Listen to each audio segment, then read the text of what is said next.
আসসালামু আলাইকুম। আপনার যে বিকাশ অ্যাপ থাকে, এই অ্যাপ থেকেই ক্রেডিট কার্ডের বিল পরিশোধ করা যায়। ক্রেডিট কার্ডের বিল পরিশোধ করতে ভিডিওটি না টেনে দেখুন এবং ভবিষ্যতে নিজের ক্রেডিট কার্ডের বিল নিজের বিকাশ অ্যাপ থেকেই পরিশোধ করুন। ভালো থাকবেন, সঙ্গে থাকুন।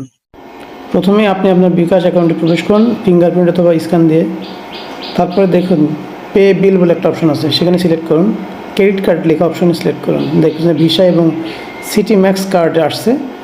আপনি ক্রেডিট কার্ড যেহেতু বিল পরিশোধ করবেন, সেহেতু আপনি পছন্দ অনুযায়ী ভিসা কার্ড বা সিটি ব্যাংকের এমএক্স কার্ড যে কোনো একটা সিলেক্ট করুন। আমি আমার সিটি ভিসা কার্ড আছে, সেটি সিলেক্ট করলাম। এখন দেখুন কার্ড নাম্বার চাচ্ছে, ওই যে উপরে কার্ড নাম্বারের এখানে আপনি আপনার কার্ডের নাম্বারটি, যে কার্ডের আছে ভিসা কার্ড আছে, সেটার নাম্বার প্রবেশ করুন। ক্রেডিট কার্ডের নাম্বারটা প্রবেশ করানোর পর আপনি দেখুন নিচে লেখা আছে পে বিলে এগিয়ে যান। এখানে আপনার টাকার পরিমাণ লিখুন, কত টাকা আপনি পরিশোধ করতে চাচ্ছেন।